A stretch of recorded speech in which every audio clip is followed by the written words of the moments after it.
ஸ்ருதியையும் ரவியையும் பிரிக்க ஸ்ருதியோட அப்பாவுக்கு ஹெல்ப் பண்ண நம்ம ரோஹிணி, உன் வாழ்க்கை இப்படி ஆயிடுச்சுங்கிறதுக்காக அடுத்தவங்க வாழ்க்கையும் கெடுக்க நினைக்கணுமா? உன்னால எவ்வளவு நினைச்சாலும் என்னையும் ரவியையும் பிரிக்கவே முடியாது அப்படின்னு சொல்லி நம்ம ரோஹிணிய பங்கமா கலாய்ச்சி விட்ட நம்ம ஸ்ருதி. சுந்தரத்துக்கு ஜாமீன் வாங்க நம்ம முத்து எவ்வளவோ ட்ரை பண்ணிட்டு இருக்காரு. ஆனா நம்ம அருண் அப்படியே முத்து மேல கேஸ திருப்பி விட்டாரு. இப்படி சிறகடிக்க ஆசையில பல டெஸ்ட் காத்திருக்கு. வாங்க என்ன நடக்க போகுதுன்னு பார்க்கலாம். அதுக்கு முன்னாடி நம்ம ஸ்டார் சீரியல் சேனலுக்கு சப்ஸ்கிரைப் பண்ணிக்கோங்க. மறக்காம இந்த வீடியோக்கு லைக் பண்ணிடுங்க.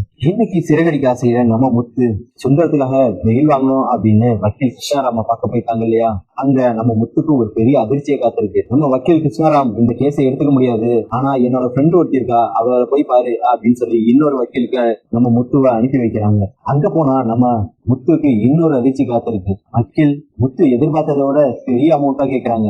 ஏன்னா இதுக்கு பின்னாடி ஒரு போலீஸ் கூட்டமே இருக்கு. போலீஸோட அம்மா இறந்துருக்காங்க, அதனால ஜாமீன் கிடைக்கிறது ரொம்ப கஷ்டம் அப்படின்னு சொன்னோன்னே நம்ம முத்துக்கு என்ன பண்றதுன்னே தெரியல. உடனே நம்ம முத்து ஸ்ருதி கிட்ட இந்த விஷயத்த சொன்னோன்னே ஸ்ருதியும் என்னால முடிஞ்ச அளவுக்கு காப்பாறேன் முத்து, ஏன்னா இந்த விஷயத்துக்கு பின்னாடி எங்க அப்பாவும் இருக்காரு இல்ல அப்படின்னு சொல்லிட்டு நடந்த விஷயம் எல்லாத்தையும் சொல்றாங்க. உடனே நம்ம முத்துக்கு ரொம்பவே சந்தோஷமாயிடுது. ஏன்னா ஸ்ருதி இந்த விஷயத்துல ஹெல்ப் பண்றேன் அப்படின்னு சொன்னோன்னே நம்ம ரவியும் கொஞ்சம் பணம் கொடுக்குறேன் அப்படின்னு சொல்லிட்டாரு. ஒரு வழியா நம்ம சுந்தரத்தை பெயில் எடுக்கிறதுக்காக காசுலாம் ரெடி பண்ணிட்டாரு. ஆனா 15 நாள் ரிமாண்டுக்கு அப்புறமா ஜாமீன் கிடைக்குமா, அதனால அது வரைக்கும் வெயிட் பண்ணிட்டு இருக்காங்க நம்ம முத்துவும் மீனாவும். நம்ம அருண் இதெல்லாம் கேள்விப்பட்டுட்டு நம்ம சீதா கிட்ட, ஒழுங்கா உன் மாமாவை இந்த கேஸ்ல இருந்து விலக சொல்லு, இல்லைன்னா உன் மாமாவே இந்த கேஸ் உள்ள இழுத்து விட்டு ஜெயில கம்பி எண்ண வச்சிருவேன் அப்படின்னு சொல்லி ரொம்பவே மிரட்டுறாரு. உடனே நம்ம சீதா எப்போதும் போல முத்துக்கு சப்போர்ட் பண்ணோன்னு நம்ம அருணுக்கு பயங்கர கோவம் வந்துருது. நீ எனக்கு பொண்டாட்டியா இல்ல அவனுக்கு பொண்டாட்டியா அப்படின்னு சொல்லி கேட்டோன்னா நம்ம சீதாவுக்கு ரொம்பவே அழுக வந்துருது. உடனே அருண் கிட்ட கோவிச்சுக்கிட்டு நம்ம சீதா விறுவிறுன்னு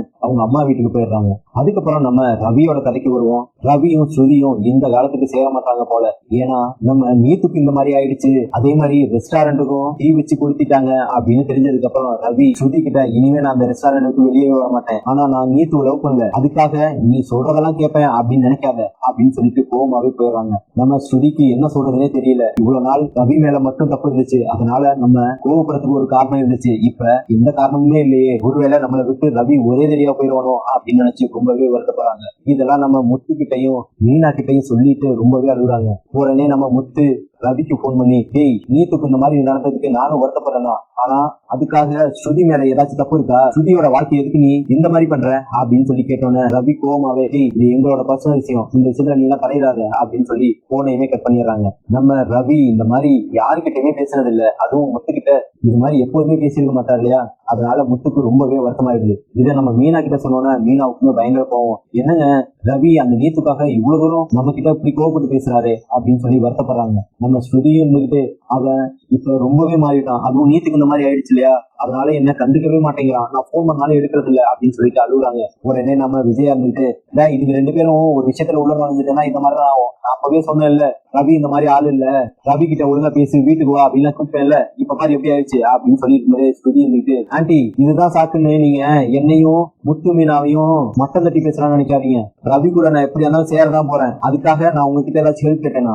உங்க வேலையை மட்டும் பாருங்க அப்படின்னு சொல்லி கோவமாவே சொன்னோன்னே நம்ம விஜயாவுக்கு என்ன சொல்றதுன்னு தெரியல, வாயடிச்சு போய் நிக்கிறாங்க. உடனே மனோஜ் சப்போர்ட் கேட்கறதுக்கு வந்தோன்னே, மனோஜ் உங்க வாழ்க்கையை பாருங்க, நீங்க டெய்லி நீங்க ரோஹிணி கூட என்னெல்லாம் பேசிட்டு இருக்கீங்க, என்னெல்லாம் பண்ணிட்டு இருக்கீங்கன்னு எல்லாருக்கும் தெரியும், தேவையில்லாம என் விஷயத்துல வராங்க அப்படின்னு சொல்லி நம்ம ஸ்ருதி மனோஜையுமே ஆஃப் பண்ணிடுறாங்க. உடனே இந்த விஷயத்த கேள்விப்பட்டுட்டு விஜய் அந்த, டேய் என்னடா ரோஹிணி கூட என்ன பேசிட்டு இருக்கியா அப்படின்னா, ஷோரூம்க்கு வரப்ப சுமார் 1-2 வார்த்தை பேசுறதுதான். உடனே ஸ்ருதி அப்படியே மாத்தி விடுறா பாருங்க அப்படின்னு நம்ம விஜயாவை ஒரு வழியா சமாளிச்சிடறாரு நம்ம முத்து. ஸ்ருதி கிட்ட தலைபொருள், இப்ப நீ கொஞ்சம் கேர்ஃபுல்லா இருக்கணும், ஏன்னா இப்ப நம்ம என்ன விஷயம் பண்ணாலும் அது அந்த நீத்துக்கு தான் சாதகமா போய் அமையும், அதனால இப்ப எதுவும் பண்ண வேணாம் அப்படின்னு சொல்றாரு. உடனே நம்ம மீனாவும் இருந்துகிட்டு, ஆமா ஸ்ருதி இனிமே நம்ம எந்த விஷயம் பண்ணாலும் ரவி கிட்ட எப்படி சொல்லி புரிய வச்சாலும் அவர் புரிஞ்சுக்கிற நிலைமை இல்ல, ஆனா கண்டிப்பா அவர் வருவாரு, உங்களையும் நம்ம வீட்டையும் புரிஞ்சுக்கிட்டு அவர் வரப்ப நம்ம பேசிக்கலாம் விடுங்க அப்படின்னு சொல்லிட்டு விட்டுறாங்க. நம்ம ஸ்ருதி தான் பாவம், ஏன்னா தப்பே பண்ணாம இப்படி ஒரு தண்டனை அனுபவிக்கிறாங்களே. இதெல்லாம் நம்ம மனோஜ் ரோஹிணி கிட்ட போய் சொல்லிடுறாரு.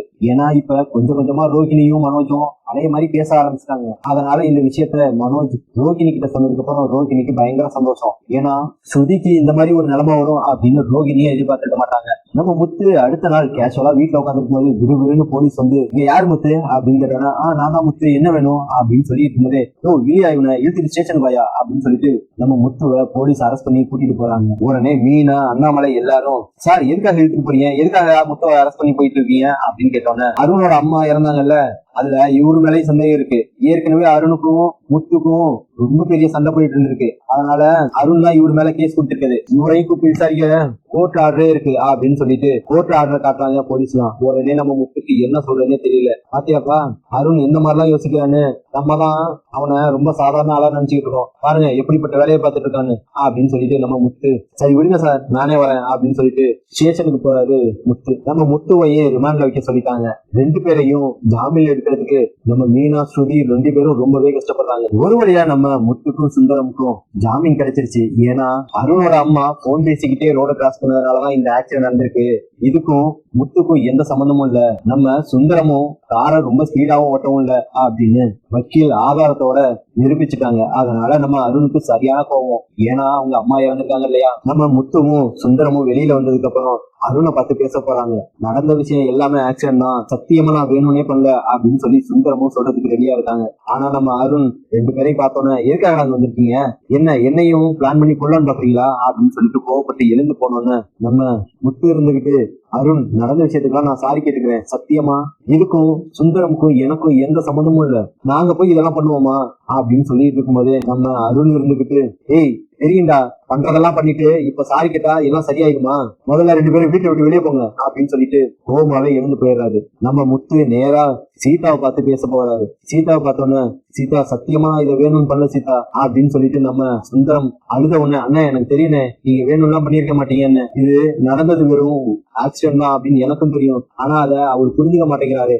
நானும் எவ்வளவோ சொல்லி பார்த்தேன், அவர் கேட்கவே மாட்டேங்கிறாரு. இதெல்லாம் வேணும்னே நீங்க தான் ஆள் வச்சு பண்ணீங்க அப்படின்னு சொல்லி ரொம்பவே உறுதியா இருக்காரு. என்ன பண்றதுனே தெரியலன்னு அப்படின்னு சொல்லிட்டு நம்ம சுந்தரம் கிட்ட சீதா ஆறுதலும் சொல்றாங்க. நம்ம முத்து இருந்துட்டு சீதா நீ எதுக்காக குளிச்சுட்டு வந்த, இப்ப நீ ஏன் எப்படி வீட்டுக்கு போவ, அருண் இருக்கிற நிலைமையில உன்னை கூப்பிடலாம் வரமாட்டாரு போல அப்படின்னு சொல்லி இருக்கும் போதே நம்ம அருண் வீட்டு வாசல் படியில வந்து நிக்கிறாரு. வந்த உடனே அருண் முத்துக்கிட்ட என்ன என்கிட்ட எதுவும் பேச முடியாது அப்படிங்கறதுக்காக என் பொண்டாட்டி கிட்ட என்னை பத்தி தப்பா சொல்லலான்னு வந்தியா அப்படின்னு, ஐயோ அப்படிலாம் நான் சொல்ல வரல அப்படின்னு சொல்லி இருந்ததே நான் இப்பதான் கேட்டேனே, என் பொண்டாட்டியை கூப்பிடறதுக்கு நான் வரமாட்டேன் அப்படியே விட்டுட்டு போயிடுவேன் அப்படின்லாம் சொல்லிக்கிட்டியே அப்படின்னு, நான் அப்படி சொல்ல வரல அருண், நீ எதுக்காக கோச்சிக்கிட்டு வந்த அப்படின்னு தான் கேட்டுக்கிட்டு இருந்தேன் அப்படின்னு சொல்லி புரியவே வைக்க ட்ரை பண்றாரு நம்ம முத்து.